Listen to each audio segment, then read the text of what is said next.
All right, I feel like for the most part, we've got most people, so I think I'm gonna go ahead and get started.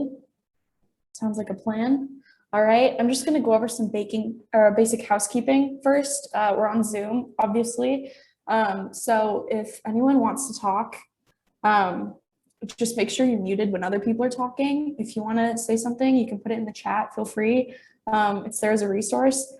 Same thing, questions, comments, please write them in the chat. We'll get to you.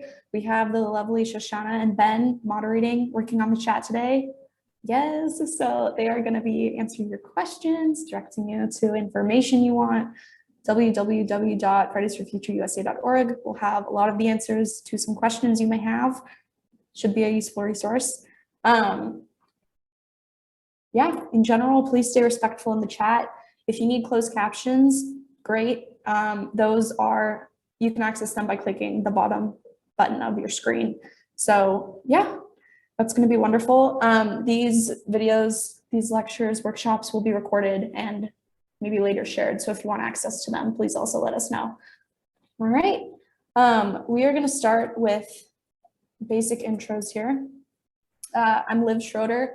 I'm an organizer with Fridays for Future US. I use she, her pronouns. I am currently on Tongva land, about an hour east of LA, and I'm from Seattle originally. I'm in school right now, college, but grew up Duwamish land. My superpower is shark diving. I love marine biology. I love sharks. So not everyone wants to dive with tiger sharks, but I do, so I can do that. And then I am really into climate and ocean policy. So yes, please enjoy these photos of me in my element. And then Shoshana, you want to intro yourself? Hi, I'm Shoshana, she, her pronouns. I'm on Lenape land in Metro New York. My superpower is a super sense of adventure. I love going to places and hiking and getting outside. And yeah, I'm just a climate activist and outdoors lover. I'm a senior in high school right now. And I'll be moderating the chat today. Wonderful. All righty, we're going to start with land acknowledgement. If you want to know whose land you're on right now, obviously we're all in different places. You can visit native-land.ca, which is a great national resource in the US to help you find out whose Indigenous sovereign territory you're currently residing on. As I said, I'm currently on Tongva land, an hour east of LA, kind of like Claremont area. Indigenous communities play a critical role in climate work, so it's always super important to recognize whose land you're on and which groups have actively been contributing. All right, so yeah, and per what I said earlier, if y'all want to intro yourself in the chat, you can do names, pronouns, location, including the Indigenous land you're on, so feel free to do that. All right, so this workshop is going to talk a lot about creating strike story, which means narratives. Here's our agenda for the day. These are some of the points we're going to cover. We're going to start with what a narrative is. So narratives are really crucial pieces of what we do in organizing, of how we prepare for strikes, how we mobilize people. A narrative is usually comprised of your mission, your values, your demands, and your identity. So the mission is going to include the goals of the organization, what you work towards. For example, Fridays for Future is typically a strike organization. That's what we do. We plan climate strikes. The goals are mobilizing people. What we work towards, mobilizing a lot of people. Our values include having young people be able to share their voices, right? Fridays for Future was started because young people are typically left out of climate policy, of decisions that are quote unquote like saved for the adults, but they're not doing their job, so we have to. Values are what you care about. We care about youth. We care that we are a grassroots, decentralized, youth-led international movement. And we act on mobilizing young folks, sharing their voices. And we demand change. We demand climate justice. So if you want to see examples of these demands specifically, you can see the linked Fridays for Future International demands and the Fridays for Future US national demands. Those are available on both the international and US websites. The next part of a narrative is the identity. So how do you, as an activist, identify personally? How do you identify within the context of your organization? And a lot of this is shown in the way that we use words to associate ourselves with our community. So choices of words that we use, including activist, environmentalist. You can choose different words based on social context, social issues, etc. Below are some examples of kind of identity words that we tend to use. So we've got grassroots, local, on the ground, youth led, and then you can also apply your location. So what specifically is your narrative working to build? Is it a local community project or is it an international organization? So yeah, and then usually a narrative is catchy, it's short, succinct, it's often a hashtag or rallying cry, something that's easily identifiable that a lot of people know to kind of associate with a broader piece of policy or a broader campaign. Oh man, okay. Oh, my computer is having a good day today. Let's find that slide. There we go. Narratives around us. All right, so narratives are all around us. And it's important to recognize that narratives come from both sides of the aisle, right? There are narratives from the fossil fuel industry and there are narratives from climate activists. So we can look at examples of narratives around us currently. Biden's Build Back Better agenda, right? We hear Build Back Better, we associate the Biden administration's policy efforts. That's including their goals and their demands, which are evoked through policy. You might have heard the rallying cry, keep it in the ground. That's for divestment mobilization. The goal, divesting from fossil fuels. And the value is clean energy in a world without reliance on fossil fuels. Fridays for Future international narrative has historically been uproot the system. And I'll go into these other Fridays for Future strike narratives a little longer, but our current narrative is hashtag PeopleNot profit. And that one focuses on corporate pollution, greed, and the impact that placing profit and fossil fuels above people has on the planet and communities. All right. There we go. Narrative tips and tricks.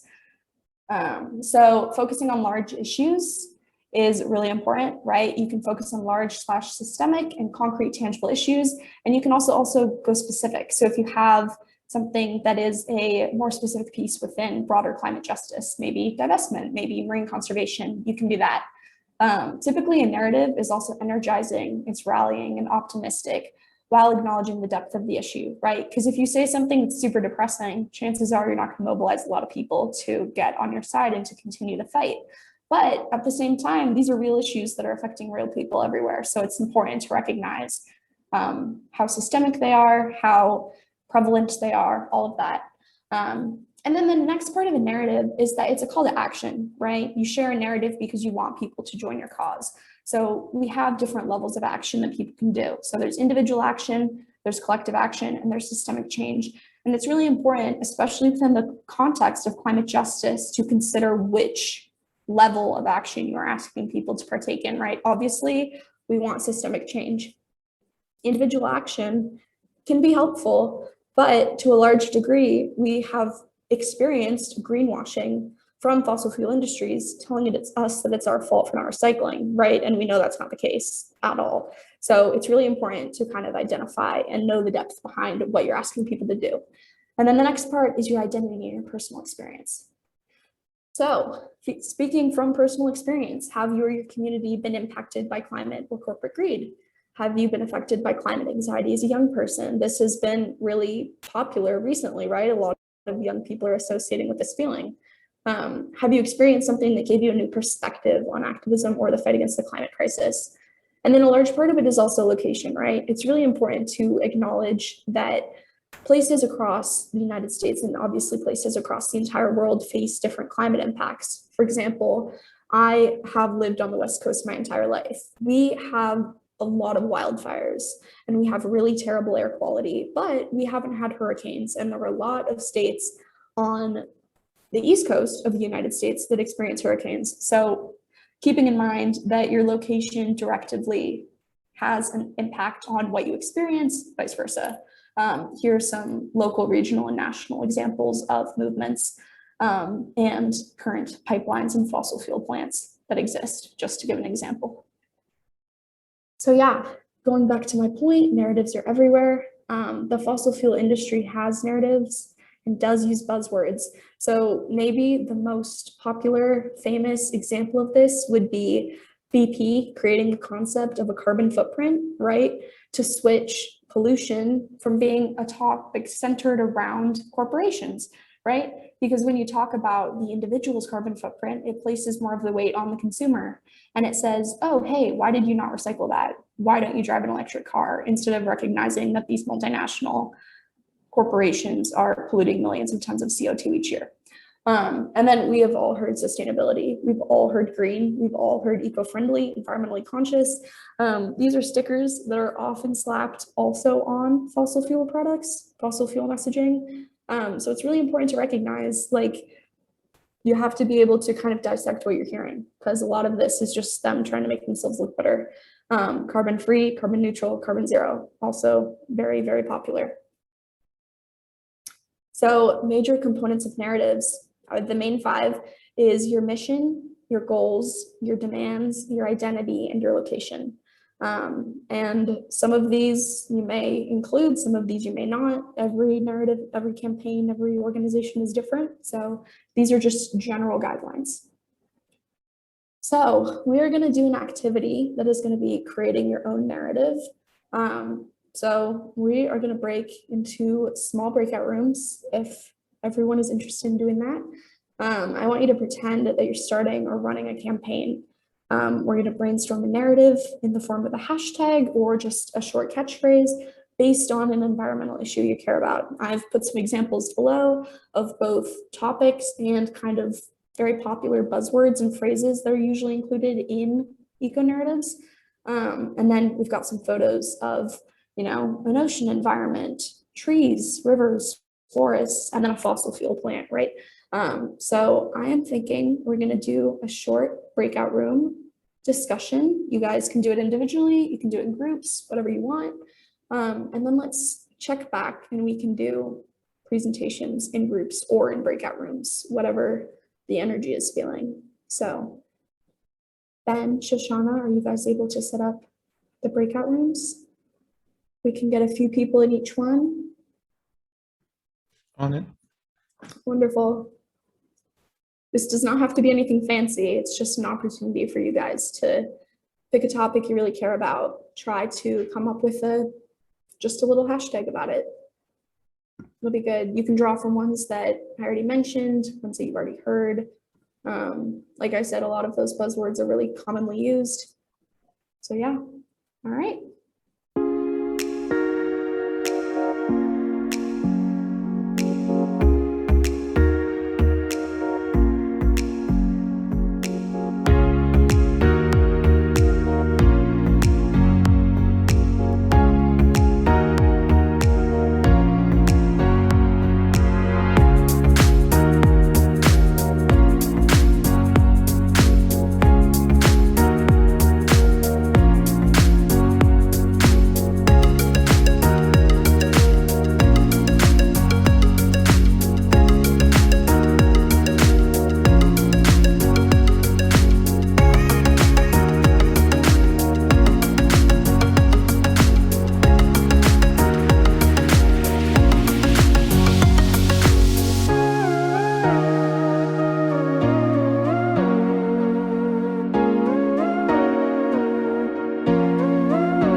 How did that go? I went into all the breakout rooms and you guys seemed like you had great work, so I am very excited about this. I think what we're gonna do, if you want to share your narratives that you were working on, we can either give you like the voice access, you can just unmute yourself, or we can do it in the chat and you can put it in the chat and explain. So whatever you are interested in. Is there any group that wants to go first and present theirs? And if you don't want to present to the whole group, you can also just present to a smaller group if you choose.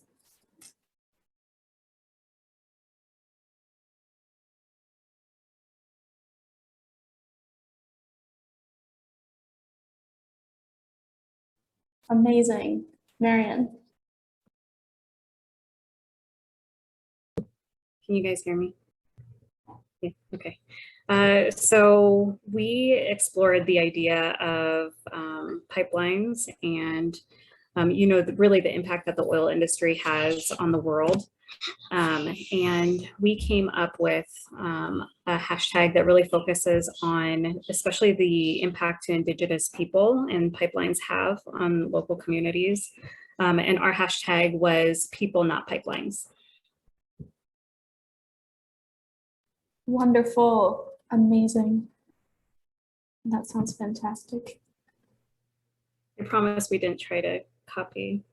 No, it's lovely. It's amazing. The more the merrier. Does anyone else want to share as well? It's a hard act to follow. I'll share mine that I just worked on my own. I had two. I was working on one with public health where I kind of came up with 2 lines. Climate change is a public health issue, and then fight emissions, save a life. And then I had one for biodiversity that was resiliency and biodiversity, or every species gone is a crack in our defenses. I didn't really get to find like a short tagline. No, that's super cool. That's awesome.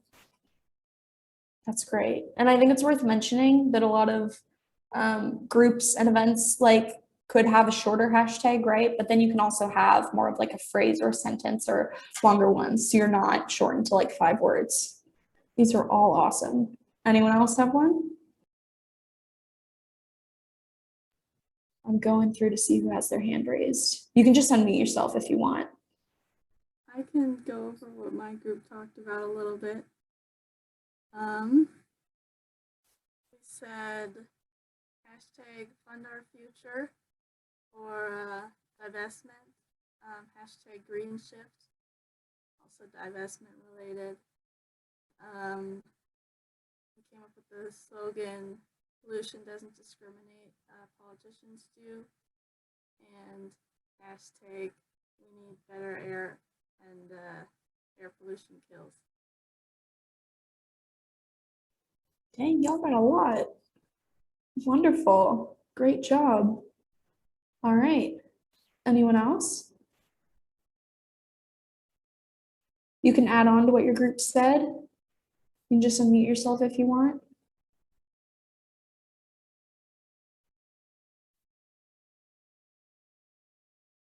All right.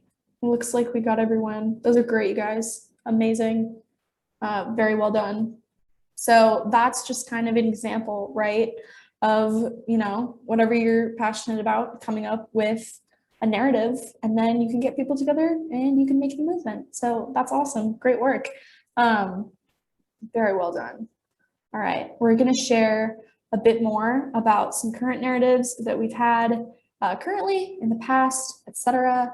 So this one is the Fridays for Future International narrative for the upcoming global strike on March 25th. It is hashtag PeopleNotProfit. And then you can see a couple of the graphics that International has created for this strike, for this campaign. So there's obviously a lot of text on the graphics. Feel free to read that. But I'm going to go through and just do the brief 5-point summary of this narrative, right? So the mission, pretty clear, promote people over profit. Unfortunately, a lot of people in power would prefer to make money than protect their constituents, and that's really unfortunate. The goal is to remove structures that suppress people in exchange for monetary or political power. The demands, if you go through this text, it talks a lot about class struggle and colonialism and capitalism, which are inherently drivers of the global climate crisis. The demands outlined here are a new socioeconomic model that promotes access and basic needs for all instead of extreme wealth for the few at the expense of everyone else. See, identity, this is coming from people who are not in the top 1% and everyone who wants climate action and economic equity and equality. And then the location, obviously this is the Fridays for Future international group. So the location is international and this is an international movement for climate and social justice. And you can kind of see that it's really hard to sum up all of that information about all of these systems of oppression in a really short narrative, right? And PeopleNot profit is like, it's catchy, it's short, you get the idea, the general gist of what the campaign is, what the strike is, but it's also really important to kind of back up what you're saying with this background information, because at first glance, a lot of that background information might not be inherently thought of, or it might not, you might not like read all of that and immediately associate it with that. But that is super important to kind of provide more context for the narrative, explain to people on a deep level what it's about. So narratives are fun because narratives help you plan strikes and they lead to mobilization. So your demands should follow up on your mission and your personal, local, specific connection with a concrete demand, right? Your demands should be broad enough that they can be applicable to a lot of things, but they should also be concrete enough that they can be applicable to stopping specific pipelines, stopping specific power plants, all of that. And then your demands can be directed at anyone. They can be directed at private companies, your government on the local, state, or federal level, a specific person. There are currently a lot of demands for the upcoming State of the Union for President Biden, right? Demands should be clear and concise. And then we've got some examples here, which are specifically the New York City Fridays for Future NYC demands for the March 25th strike. A national demand is the Green New Deal for Public Schools Act, right? It's a piece of policy that we want to support on a national level. The state demand is the Climate Can't Wait package, and a local demand, the East River Park will shut down the BK pipeline. And then since I am not in New York City, I cannot provide a ton of information as to those specific demands, which is why I included one for Seattle and LA. In Seattle, a lot of what we're doing on the state level, but a lot of the action comes from the city, is to shut down the Snake River dams, which are really impacting Puget Sound and the current salmon and orca and all of the biodiversity populations. And then an LA demand, which is more of a county level, right, is to restore the LA River. So just an idea that you can have demands at all these different levels. They can be applicable to various places, right? Some narrative tips, obviously, you've already done these, just keeping these in mind for future narratives, future strikes, events that you might want to use these for. Think through the points you want to hit and write down bullet points. If you're brainstorming, there are a lot of issues that you can throw your weight behind. It never hurts to kind of just jot down what comes to mind, right? Thinking about the main issues that are really systemic and also ones that are really concrete and tangible, whether it's environmental racism or a specific coal plant in Kentucky. There's a huge range and spectrum on which issues are occurring, mobilizations are occurring, narratives are being organized around. And then a big thing about narrative is you want to be confident in the way you show up, right? You want to believe that your movement has power, that your narrative is strong, that you're uniting people, but you also have to recognize that we're a small part of a large system, a small part of a larger climate organizing community, of a mobilization, and we don't want to take too much credit. There are a lot of people working on this. And then a big one is to aim to be optimistic and positive without being naive, right? A lot of climate justice struggle is really painful and really negative, right? These are detrimental effects happening to people every day. So it's important to inject hope into your mobilization, into your narrative, but at the same time, right, like I said earlier, remembering that these are real and that not everything is unicorns and rainbows all the time. So building off what I said earlier, we talked a bit about individual action, collective action, and systemic action earlier. And we just want people to be really cognizant of the action appeals that they put forward, right? Calling on individual people to recycle, to stop eating meat, to not fly, or to, drive an electric car is in part a narrative designed by the fossil fuel industry, right? Designed to place more blame on people than the corporations. And these are all relevant things. These can all help the environment, but it is really important to decide what is best to throw your weight behind, right? If you want to eat a vegan diet, that's great. But a lot of people think that, trying to take down multinational fossil fuel corporations would have a better impact than eating a vegan diet. And that all depends on the person. People think different things, but in general, calling for systemic change is really, really important. So that's something we want to emphasize, is recognizing the different layers of privilege and impact that these different levels of action have, right? Yeah. And then the last thing is that as a movement, Fridays for Future, these are some general things that are really important to acknowledge within activism. There's a really niche idea of what it means to be an activist, right? You don't have to be like a National Geographic photographer in the Arctic to be an activist. You can be a normal person with a normal job. You can be an activist. Everyone here is an activist, right? You took the time out of your day to show up to this. It's not something that you have to earn to identify as. It's something that you can just identify as because you feel it. So we really want to break that idea that being an activist is reserved for specific people, because it's not. Along that line, we don't want to shame people for their level of engagement, right? It's really like striking is a privilege. Being able to leave work, leave school, find transportation, like not get paid for the hours you're missing to strike is a massive privilege. Organizing takes a lot of time, that's a lot of privilege, right? A lot of this work is unpaid, and that's a massive privilege to be able to spend your time doing that. And then people can contribute in whatever way they feel that they want to. And a lot of people may not have been organizing for 10 years, and that is totally okay. It's not like, whenever you join the movement, doesn't matter. It's what you put into it, and that effort means a lot, right? So someone who's been organizing for 10 years is just as important as someone who's been organizing for 2 days, right? And then another thing is, don't underestimate the way you connect with people. So, personal appeal is really important. It's like we can all connect with each other based on our personal stories, based on, what we experienced growing up, things that we feel are important to us. And then we never want to speak as the group, right? Like, I'm Liv, I'm an activist with Fridays for Future, specifically in LA and Seattle. It's really important to kind of recognize the role you play in a larger ecosystem of activism, et cetera. And we really emphasize that in Fridays for Future because it is a non-hierarchical organization. And yeah, so this is one more. We want to avoid using abbreviations and too much lingo. You can if you want, but it's also great to kind of make it concise, make it accessible. Accessibility is super important.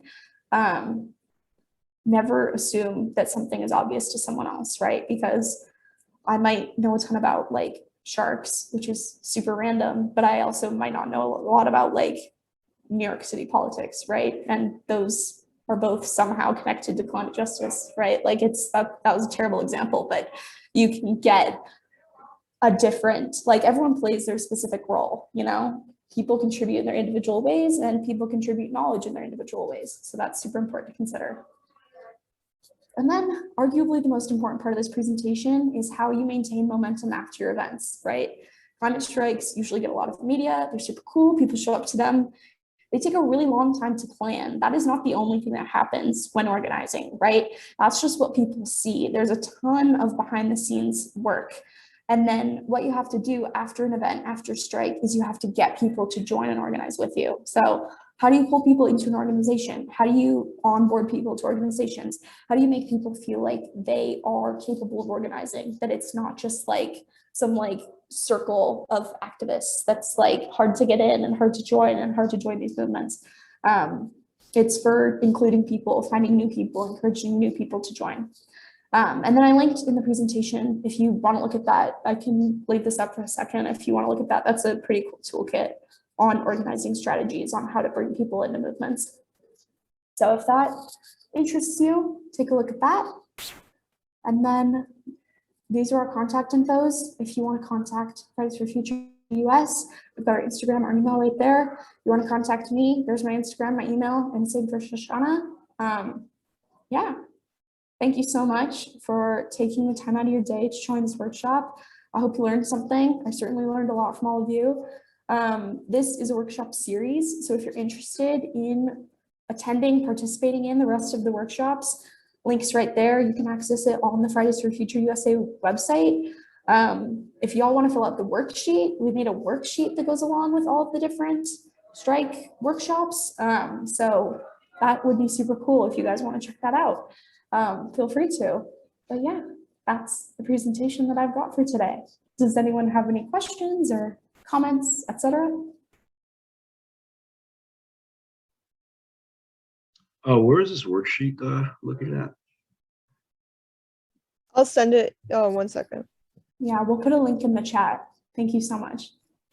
And also, could we have access to the recording of this presentation?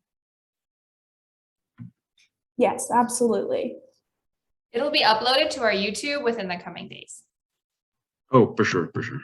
Yeah, and then I think I'm gonna link everything on the page where, like the main page where you can sign up to all these workshops. So if you just keep checking back there, we'll put links on that subpage.